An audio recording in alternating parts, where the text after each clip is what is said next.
ইবাদত কার? আল্লাহ। আমরা মূলত ইবাদত বলতে এটা বুঝেছি, নামাজ পড়া, হজ করা, যাকাত দেওয়া, কলেমা পড়া, ব্যভিচার থেকে নিজেকে বাঁচানো, আত্মীয়তার বন্ধ অটুট রাখা, এইগুলো মনে করেছি ইবাদত। জি না, আমি মুমতাজুল ইসলাম বলছি এখানে কয়েকজন শাইখুল হাদিস রয়েছে, তারপরেও ইবাদতের সংজ্ঞা বুঝতে পারেনি। আচ্ছা বলুন তো দেখি, আপনাকে কয়েকটা কথা জিজ্ঞাসা করছি, উত্তর দিবেন। নরমালে ঢক ঢক করে পানি পান করলেন, আচ্ছা বলুন তো দেখি এতে নেকি হবে না হবে না? হবে? হবে না। পানি পান করার আগে আপনি আজকে থেকে এই 6টা কথা মনে রাখবেন। 1, ডান হাতে গ্লাস ধরবেন। 2, বসে পান করবেন। 3, বিসমিল্লাহ বলে পান করবেন। 4, দেখে পান করবেন। 5, 3 নিঃশ্বাসে পান করবেন। 6, পান করা হয়ে গেলে আলহামদুলিল্লাহ বলবেন। অবশ্যই আপনার 1 গ্লাস পানি পান করাটা যদি হযরত মুহাম্মদ সাল্লাল্লাহু আলাইহি ওয়াসাল্লামের পদ্ধতিতে হয়, অবশ্যই ওটা ইবাদত। সবাই প্যান পরে গাঁটের উপরে 4 আঙ্গুল উপরে আপনি পড়ুন, 4 আঙ্গুল উপরে গাঁটের উপরে কাপড় পরুন। দর্জিকে বলুন 4 আঙ্গুল উপরে আমার কাপড়টা কাটো। দর্জি জিজ্ঞাসা করছে কেন? এটা 2023 সাল, কেন কেন এইরকম তুমি উপরে কাপড় পরছো? এটা তো এখনকার ছেলেরা পরে না। আপনি তখনই বলুন এই কাপড় পরতে বলেছেন আমাদের নবী মুহাম্মদ সাল্লাল্লাহু আলাইহি ওয়াসাল্লাম, তিনি বলেছেন গাঁটের উপরে কাপড় পরতে। আপনার যদি এটা নিয়ত হয় যে গাঁটের উপরে কাপড় পরা আমাদের নবী মুহাম্মদ সাল্লাল্লাহু আলাইহি ওয়াসাল্লামের পদ্ধতি, এই জন্য আমি গাঁটের উপরে পরছি, অবশ্যই আপনি কাপড়টা গাঁটের উপরে পরার কারণে আপনার জন্য নেকি রয়েছে, এটা আপনার ইবাদত। আপনাকে আরো কয়েকটা কথা বলে দিই। ওয়ালা তুশরিক বিহি শাইয়া, ওয়ালা তুশরিক বিহি শাইয়া। আল্লাহ নবী সাল্লাল্লাহু আলাইহি ওয়াসাল্লাম ছেলেটাকে বলছে জান্নাত যেতে চাও, শিরক করো না। শিরক মারাত্মক বড় পাপ। ওয়া তুকিমুস সালাতাল মাকতুবাতা, ফরজ সালাত ছেড়ে দিও না। এই যারা বসে আছেন, অনেক লোকের সমাগম, ফরজ সালাত আদায় করছেন তো? করছেন? হ্যাঁ, মাশাআল্লাহ। অতুতি যাকাতিল মাফরুজাতা, আল্লাহ নবী সাল্লাল্লাহু আলাইহি ওয়াসাল্লাম বলছেন যাকাতের নিসাবে চলে এলে যাকাত দাও। ওয়াতাহুজ্জাল বাইত, আর তুমি এক কাজ করো, যদি জান্নাত যেতে চাও মক্কা থেকে ফেরত আসার এবং যাওয়ার মতো টাকা থাকলে হজ করে নাও। ছেলেটা বলছেন আল্লাহ নবী আমি এর বেশিও করব না, আমি এর কমও করব না। আল্লাহ নবী সাল্লাল্লাহু আলাইহি ওয়াসাল্লাম বলছেন ওখানেই দাঁড়াও, তোমার জন্য জান্নাত যথেষ্ট ইনশাআল্লাহ ফুল আজিজ। জান্নাতে যাওয়ার আমল বলছে আরো। এবার আরো একটা লম্বা চওড়া হাদিস নয়, 4-5টা কথার একটা হাদিস বলে দিই। জান্নাতে যাবেন যারা এখানে বসে আছেন, এখানে মেয়েদেরও বসে আছে তো নাকি? মেয়েরাও আছে, মাশাআল্লাহ। মেয়েদের ব্যাপারে একটা হাদিস বলি জান্নাতে যাবার, আর আপনাদের ব্যাপারে একটা জান্নাতে যাবার হাদিস বলি। তা মেয়েদেরটাই আগে বলি, ওদের ব্যাপারে এখনো কোনো বক্তা মনে হয় কিছু বলেনি। বলেছে? বলেনি। চলুন, আল্লাহ নবী বলছেন আল মারাতু ইজা সাল্লাতু খামসাহা ওয়া সামাতু শাহরাহা ওয়া আতাআতু বালাগা ওয়া আহসানাতু ফারজাহা ফাতাদখুল মিন আইয়ি আবওয়াবিল জান্নাতি সাআদ। নবীজি বলেছেন একজন নারী যদি 4টে কাজ যদি করে, পৃথিবীর কেউ তাকে আটকাতে পারবে না, ও জান্নাতের ভিতরে ঢুকে যাবে। তার 1 নম্বরের কাজ হলো আল মারাতু ইজা সাল্লাতু খামসাহা, 5 ওয়াক্ত নামাজ পড়বে, সালাত আদায় করবে। কতদিন? না 1 মাসে কেউ পড়বে 25 দিন, কেউ পড়বে 27 দিন, কেউ পড়বে 23 দিন। বাকি দিনগুলো ছুটি দিয়ে দিয়েছেন আল্লাহ, কাজা করা লাগবে না। ও সামাত শাহরাহা, 1 মাস রোজা রাখবে। ও আতাত বালাহা, স্বামীর সেবা করবে। মেয়েরা স্বামীর সেবা করলে কোথায় যাওয়া যায়? এখানে করে তো করে। ওই একজন এরকম এরকম করছে ওই কোনায়, মানে লোকটা বড় বিপদে আছে। হ্যাঁ, আশ্চর্য ব্যাপার, মানে খুব বিচারা বিপদে আছে। যাই হোক, মাদ্রাসার সভাপতি ভাই ওই লোকটা বাড়ি গিয়ে একটু ঠিক করে দিয়ে আসবে। বেচারা বুড়ো বয়সে কষ্ট আছে খুব। জি আল্লাহ, বাড়ির বিবি যদি একবার বিয়ারা মারে, তা কথায় আছে যে স্বর্গে বাস করেও শান্তি নাই। জি আল্লাহু আকবার। নবীজি বলছেন যে মেয়েরা স্বামীর সেবা করবে, জান্নাত চলে যাবে। আল্লাহ নবীর আর আয়েশা সিদ্দিকা রাদিয়াল্লাহু তাআলা আনহার কি প্রেম, কি ভালোবাসা। আম্মা জান আয়েশা বলছেন যে গেলাসে আমি পানি পান ও করিতাম, পান করা হয়ে গেলে নবীকে দিতাম। দেখিতাম আমি অগ নিজে নয়নেতে, ওখানে মুখ লাগায়া নবী পান করিতেন। গোস্ত খেয়ে হাড্ডি গুলা ফেলিয়া দিতাম, চুষে চুষে খেত নবী চোখেতে দেখিতাম। আল্লাহু আকবার বলে। আম্মা জান আয়েশা বলছেন, আল্লাহর নবী আমাকে এত ভালোবাসতেন, আমি নবীজিকে এত ভালোবাসতাম। আম্মা জান আয়েশা বলছেন, যে গেলাসে আমি পানি পান ও করিতাম, পান করা হয়ে গেলে নবীকে দিতাম। দেখিতাম আমি ওগো নিজ নয়নেতে, ওখানে মুখ লাগায়া নবী পান করিতেন। আম্মা জান আয়েশা বলছেন, আমি গেলাসে যে জায়গাটায় মুখ লাগিয়ে পানি পান করেছি, আল্লাহর নবীকে দেখেছি ওই জায়গাটায় মুখ লাগিয়ে নবীজি আবার তিনি পানি পান করতেন। আমাদের বাড়িতে গোস্ত রান্না হতো না, যদি কখনো হাদিয়া যদি চলে আসতো, আম্মা জান আয়েশা বলতেন, গোস্ত খেয়ে হাড্ডিটা ফেলিয়া দিতাম, চুষে চুষে খেত নবী চোখেতে দেখিতাম। গোস্তটা খেয়ে হাড্ডিটা দস্তরখানির উপরে ফেলে দিয়েছি, আল্লাহর নবীকে দেখেছি ওই হাড্ডিটা আবার মুখের ভিতরে দিয়ে চিবিয়ে চিবিয়ে রস বার করে করে খেতেন। আল্লাহু আকবার। এত প্রেম আমাদের আছে। আঁটু খায় আপনার বউ, তা হারাম খোর সারাদিন যা বিড়ি টানে, ওর আঁটু খাবে কেমন করে? হ্যাঁ, আল্লাহ, সারাদিন যা বিড়ি টানছে ও। অনেক মানুষ আছে না, নিজের ক্ষতি করে, এই অপরেরও ক্ষতি করে, করে না? হ্যাঁ, নিজেরও ক্ষতি। আমি একদিন জঙ্গিপুরে বসে আছি বাসে, একটা সুন্দর মেয়ে এসে বসে আছে, আমাকে বলছে, আপনার নাম মমতাজ ইসা? বলছে, হ্যাঁ। তুমি কি করে চিনলে খালা আমাকে? বলছে, মোবাইলে আপনাকে কেউ দেখি। আজ বা ভালো করেছো। আমি বলছি, তুমি কোথায় গিয়েছিলে? তো বলছে, আমি মাধ্যমিক পরীক্ষা দিতে গিয়েছিলাম হুজুর। বাহ, ভালো। তা মেয়েটা বসে বসে আমার পাশের সিটে বসে আছে, বলছে, হুজুর আমার জন্য দোয়া করবেন যেন পাস করি। আমি মুখের উপরে বলে দিয়েছি, তুমি 100% ফেল করবে, আর তোমাকে দেখে যারা পরীক্ষার হলে ঢুকেছে তারাও সব ফেল করবে। তো মেয়েটা বলছে, আপনি এত বড় বদদোয়া করলেন। আমি বদদোয়া করবো না? তুমি যে পোশাক পরে আছো খালা, তোমাকে দেখে যে 16-17 বছর বয়সের ছেলেরা যে মাধ্যমিক হলে ঢুকেছে, তা তোমাকে নিয়ে ভাববে না কোশ্চেন পেপার দেখবে কোনটা কি করবে, ওরা দিশে হারিয়ে ফেলবে। ওই জন্য খালা, তুমি তো নিজেকে জাহান্নামের দিকে দিচ্ছ, আরো 5 জনের 12টা বাজাচ্ছ রাস্তায় ঘুরে। তোমার আব্বা মা বেঁচে আছে বলেছি, বলছে আমি পরের বাসে যাব। এই বাসে আর যাবো না। হ্যাঁ, তুমি পরের বাসে চলে যাও, এখানে তুমি টিকতে পারবে না। আল্লাহু আকবার। কিছু লোক আছে না, নিজেরও ক্ষতি করে, অপরের ক্ষতি করে। মুয়াজ্জিন মসজিদ আজান দিয়েছে, হাইয়া আলাস সালাহ হাইয়া আলাল ফালাহ, আসসালাতু খায়রুম মিনান নাওম। 30 বছরের নামাজি, উচিত ছিল তার একটা বাড়ি থেকে মেসওয়াক হাতে নিয়ে মেসওয়াক করতে করতে মসজিদে চলে যাওয়া। কিন্তু দুর্ভাগ্য রে মুসলমান, তুমি মসজিদে যখন আসসালাতু খায়রুম মিনান নাওম বলে আজান দেয়, পৌষ মাসের হাড় কাঁপানো শীতে তুমি উঠেছো, ঠিক কাজ করেছো। তোমার আরামের বিছানা তুমি ত্যাগ করে দিয়েছো, ঠিক করেছো। কিন্তু বিছান থেকে উঠেই বলছো, শাকিলার মা। বলছি, কি হলো? বলছি, মিডিয়া দেখলে এটা কোথায় রাখলাম বল দেখি। বালিশের তলায় হাত দিয়ে একটা বিড়ি ধরিয়ে নিল, মসজিদের গেটে গিয়ে ফেললো। অজুটা কোনো রকম করে মসজিদে ঢুকে গেল। ফেরেশতারা ভাবছে এবার চিজ একটা ঢুকেছে। আল্লাহ, ওর যে মুখে গন্ধ, গন্ধ কি গন্ধ নাই? 5টা নামাজি সর্বনাশ করে কি করে না? করে। অথচ রাসূলুল্লাহর হাদিস, নেশাদার দ্রব্য পান করলে 40 দিন ইবাদত কি কবুল হবে না। এই হাদিস জানার পরেও নিজের তো নামাজ হয় না, আর কি করে? অপরেরও ক্ষতি করে। আল্লাহু আকবার। যে কথা বলছিলাম, স্বামী আর স্ত্রীর প্রেম, আম্মা জান আয়েশা সিদ্দিকা রাদিয়াল্লাহু তাআলা আনহা বলছেন, আল্লাহর নবী আমাকে এত ভালোবাসতেন। বর্তমানে এরকম আছে নাকি? এরকম নাই। একটা কথা বলবো, যারা লুঙ্গি পরে আছেন সাবধানে বসুন। আমি না ছেড়ে দিই বক্তব্য, রাত 12টা বেজে গেছে। হ্যাঁ, এবার যা লুঙ্গি পরে আছেন সাবধানে বসুন। এবার একটা কথা বলছি। একটা লোক, বুঝলেন, বুড়ো বয়সে, ওর বইয়ের বয়স 70, ওর বছর মোটামুটি 85 হবে। স্বামী স্ত্রী দুজনে গল্প করছে। গল্প করতে করতে বলছে, কি গো ফটিকের মা? তো বলছে, কি হলো? বলছে, তোমায় মনে পড়ে, সে তোমায় বিয়ে করেছিলাম, মুখ সিনেমা হলে সিনেমা দেখতে গিয়েছিলাম। তো বলছে, বুড়ো বয়সে তুমি আর ঢং করো না তো।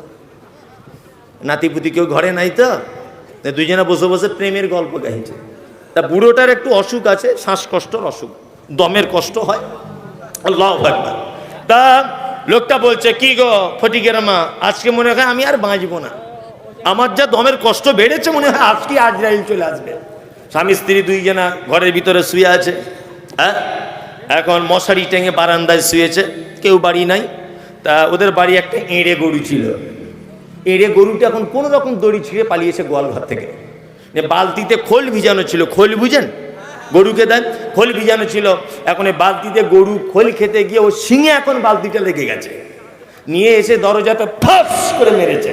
আর বুড়ির ঘুম ভেঙে গেছে।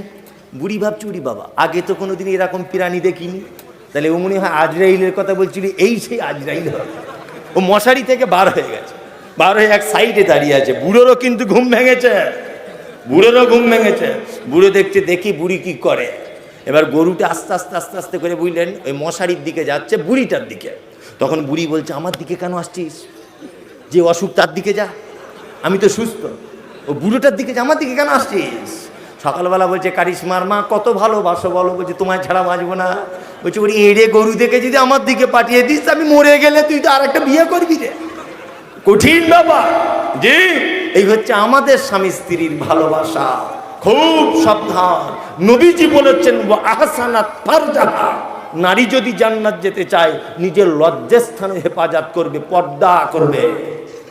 আছে আছে, নদিয়াতে আছে, আপনি বলে দেখবেন একবার আছে, তারপর আপনার কি করি আছে নাই। যেইখানে যাবে নারী আর নারী, সব জায়গাতে নারীতে পাগল করে দিল। রাগ করো না বলছি আমি, শোনো দিয়া মন, আর কেমন এতে মোদের ঘরে নারীর আগমন। যতই করো নামাজ রোজা, দেখো পরহেজগারি, বাজারেতে কিনলে শাড়ি সঙ্গে পাবো নারী। আসল নারী মা বাবা এলো দুনিয়াতে, ওই নারী হতে এত নারী হিসাবকে বারাখে। বর্তমানে দেখি শুধু নারীর আমদানি, নারীর ফটোয় ব্যবসা চালায় হাজারো দোকানি। মৌলবী ও মাওলানার হাজি গাজী ভাই, বর্তমানে নারীর হাতে বাঁচার উপায় নাই। রেডিও টেলিভিশন আর সিনেমা হলে দলে দলে যাচ্ছে পুরুষ নারী আছে বলে। নববর্ষের দিনে দেখো হাজার দোকানদার নারী মার্কা ফটো দিয়ে দিচ্ছে ক্যালেন্ডার। নিজের টাকায় সাবান কিনে ময়লা দূর করে, ময়লা দূর যেমন তেমন নারীর ফেরে পরে।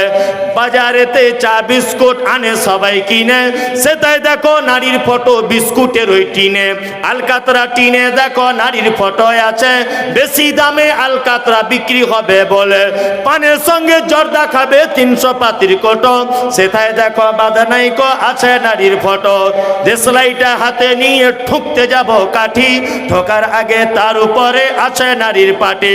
সাইকেলের ওই সামনের চাকায় মার্কেটের ওই নিচে, সেটাই দেখো বাধা নাইকো নারীর ফটো আছে। ইফকো কিনুন, পটাশ কিনুন, রাসায়নিক সার, তার বস্তার উপরে দেখতে পাবে নারীরও পিকচার। নারে তাকবীর।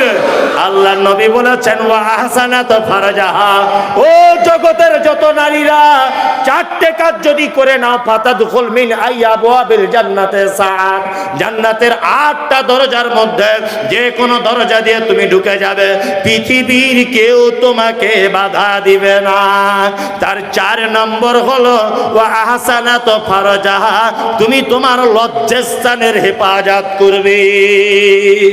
স্বামী বাড়িতে নাই, স্বামী নাই বাড়িতে, নিজের ভাই আসতে পাবে মানা নাই, নিজের দাদু আসতে পাবে মানা নাই, নিজের মামা ঢুকতে পাবে মানা নাই, নিজের বোনের বেটা ঢুকতে পাবে মানা নাই, নিজের আপন ভাই ঢুকতে পাবে মানা নাই, নিজের ভাইয়ের বেটা ঢুকতে পাবে মানা নাই, আপন নানা ঢুকতে পাবে মানা নাই, আপন দাদু ঢুকতে পাবে মানা নাই।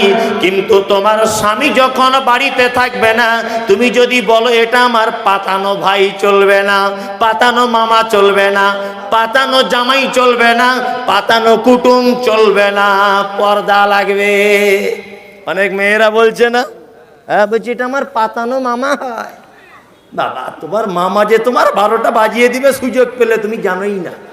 জি তাই না?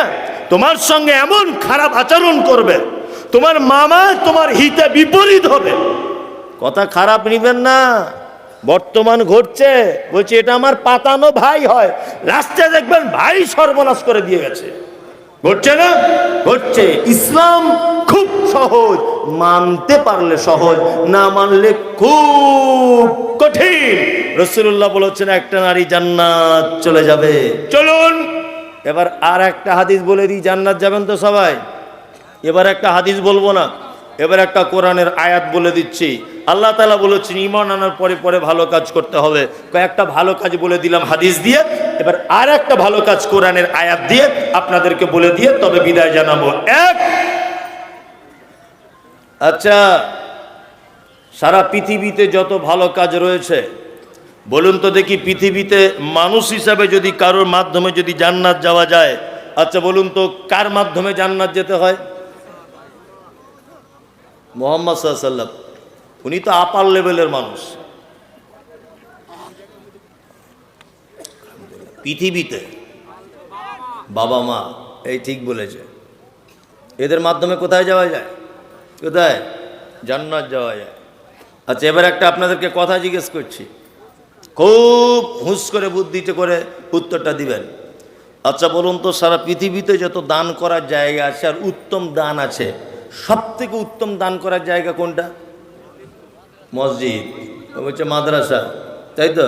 আর একজন বলছে মনে হয় কি শ্বশুর শাশুড়ি নাকি বললে, না যাই হোক আমি ভাবছি হয়তো বলছে শ্বশুর শাশুড়ি, ভালোই বুঝেছে আর কি, বাড়ির লাইনটা ক্লিয়ার রাখছে যে, তাই না?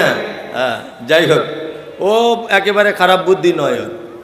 যাই হোক, তাহলে আমরা এখন দ্বিধাদ্বন্দ্বে, তবে আমরা মূলত এটা জানি যে পিতামাতা বা জান্নাতে যাওয়ার মাধ্যম আর পৃথিবীতে দান করার উত্তম জায়গার নাম মসজিদ, এটা আমরা জানি, তাই তো। চলুন কোরআন কি বলছে দেখা যাক। আর একটা ভালো কাজ বলছি, যারা ওঠা বসা করছেন প্রয়োজন ছাড়া চুপচাপ মেরে বসুন, যারা স্টেজে আছেন স্টেজের বাইরে আছেন বিনীত অনুরোধ এই কথাটা শোনার জন্য একটু ধৈর্য সহকারে শুনুন, 10 মিনিট টাইম লাগবে। এক, আচ্ছা আপনাদের এলাকায় আব্বা মায়েরা বুড়ো হয়ে গেলে কি সিস্টেমে ভাত খায়? পালি সিস্টেম, তাই না? হ্যাঁ, মনে হচ্ছে ওরা ইমামতি করতে এসেছে, এমন সিস্টেম। আল্লাহ 15 দিন করে খাওয়ার সিস্টেম, 16 দিন হয়ে গেল, তা বহুমা বলছে ওরা শ্বশুরকে, আব্বা কি হলো? ক্যালেন্ডার দেখতে পাও না, আজকে 16 তারিখ। আবার অনেক বৌমারা বলছে আমাদের তরকারি কি খুব মিষ্টি, ছেড়ে যেতে মন চায় না, তো দাদুকে বল আজ ক তারিখ, চোখে দেখতে পায় না। এই অবস্থা কেন? কেন এই অবস্থা? আপনি এখান থেকে ওই বেতুয়া ডহরি যাচ্ছিলেন, আপনার আব্বা সাইকেলে পড়ে, ভালো কাজ বলছি, ইল্লাল্লাযিনা আমানু ওয়া আমিলুস সালিহাত, ভালো কাজ বলছি, সাইকেলে করে যাচ্ছেন, আপনার বয়স তখন 3.5 বছর। আপনার আব্বাকে বলছেন আব্বা এটা কি আম গো? বলছে এটা ফজলি আম। এটাকে না এটা সাইফুল, তো সে চাচা হয়। এটা কি গাড়ি? না এটা স্করপিও। এটা কি? না এটা সাইকেল। এটা কি? না এটা কমলা লেবু। এটা কেমন গো প্যাক প্যাক প্যাক প্যাক করছে? বলছে এটা হাঁসের বাচ্চা রে। এখান থেকে বেতুয়া ডহরি থেকে ঘুরে এলেন, যাতায়াতে মিনিমাম 200টা প্রশ্ন করেছেন আপনার আব্বাকে। আপনার বয়স তখন 3.5 বছর। আপনার আব্বা বাড়িতে এসে আপনার মায়ের সঙ্গে হেসে হেসে বলছে আমাদের আব্দুল্লাহ না কথা বলতে শিখে গেছে। কি আব্বু একবার বলো তো আপেল? বলছে আপেল। বলছি দেখো আপেল শিখেছে। তোমার আব্বা তোমার আপেল বলাতে হাসতো, তোমার কলা বলাতে হাসতো। ওই আব্বাটারই আজকে বয়স হয়েছে 85-90 বছর, চোখে কম দেখে, কানে কম শোনে। ভাত খেতে দিয়েছে, একটা মুরগির বাচ্চা বারবার সামনে দিয়ে যাচ্ছে, ও আবছা আবছা দেখতে পাচ্ছে। বলছে সাইফুল, হারে বেটা কি রে? তা বলছে আব্বা ওটা মুরগির বাচ্চা গো। তা বলছে ভালো শুনতে পাইনি তো, কানে একটু কম শুনছে, আস্তে করে বলেছে। আবার একটু পরে বলছে বেটা কি রে? তখন বলছে মুরগির বাচ্চা। শুনতে পাইনি, আস্তে করে বলেছে। আর একবার বলছে বেটা কি রে? বারবার দেখ না আমার তরকারিতে চলে এলো মনে হয়। তখন বলছে শালা বুড়োটা মরে না কেন রে? এতবার বলছি মুরগির বাচ্চা, চোখে দেখতে পাও না কেন? 100টা প্রশ্ন করেছিলে তুমি বেতুয়া ডহরি থেকে যেতে, আর আসতে 200টা। সেদিন হেসেছিল তোমার আব্বা, আর আজকে তুমি তার কথায় বিরক্ত হয়ে বলছো যে বুড়োটা মরে না কেন? কেন এ কঠিন অবস্থা? তোমরা 4 ভাই, চার ভাই দিল্লিতে কাজ করতে গেছো, ঈদের এক সপ্তাহ আগে বাড়ি আসবে, তোমার স্ত্রীকে ফোন করে বলছো হ্যালো হ্যালো তোমার জন্য কিছু নিয়ে যেতে হবে? বলছে হ্যাঁ, আমার জন্য একটা শাড়ি আনবে, আমার বোনের জন্য দুটো সালোয়ার কামিজ আনবে, আর ছেলের জন্য জিন্স প্যান্ট, মেয়ের জন্য ফ্রক, সব কেনাকাটা রেডি। এর স্ত্রী আবার ফোন করে বলছে কেনাকাটা হয়ে গেল? বলছে তোমাদের সবার হয়ে গেছে, এবার আব্বার জন্য একটা পাঞ্জাবি আর মায়ের জন্য একটা শাড়ি পছন্দ করছি। ওর স্ত্রী তখন বলছে কেন প্রত্যেক বছর তুমি কেন শাড়ি জামা কাপড় দিতে যাবে তোমার আব্বা আমাকে? তোমার আর তিনটা ভাই চোখে দেখতে পায় না? বাড়ি চলে এসো। যতই মমতাজুল ইসলাম প্রধান বক্তা হোক, বাড়ি গেলে কথা বলতে পারি না, কিছু বললে শুধু বলে পাগল নাকি, তোমায় কারা ডাকে বলো দেখি, তোমার কি বুদ্ধি আছে? কি বললাম বুঝলেন না? যতই সাইকুল হাদিস হোক, বাড়ি গিয়ে বলবো ওটা করতে হবে, বসো বসতে, কিছু করার নাই, কিচ্ছু করার নাই, তুমি যতই লাট সাহেব হও। কি বললাম বুঝলেন না? বইয়ের উপরে সবাইকে চলে, বইয়ের কথা মেনে। মাঝখানে একটা কথা মনে পড়ে গেল, বলে দিই। একটা রানী রাজাকে বলছে রাজা, তো কি হলো? তো বলছে পৃথিবীতে যত পুরুষ মানুষ আছে সবাই তার বইয়ের কথায় চলে। রাজা বলছে আমি এটা মানতে পারি না, কিছু পুরুষ মানুষ আছে বইয়ের কথা শোনে না। বলছে তা বলছে তাহলে পরীক্ষা করা যাক। বলছে হ্যাঁ করা যাক। দুটো প্যান্ডেল করা হলো, যারা বইয়ের কথা শোনে তারা একদিকে, যারা বইয়ের কথা শোনে না তারা আর একদিকে। তা রাজা বইয়ের কথা শোনে না দিকে দাঁড়িয়ে আছে রাজা, আর যত লোক আসছে রাজপ্রাসাদে সব রানীর দিকে, মানে সবাই বইয়ের কথা শোনে। দুপুর 2টো বাজে, একটা লোকও রাজার দলে নেই। একটা লোক দেখছে মাথায় ছাতা দিয়ে আস্তে আস্তে করে আসছে রাজার দিকে।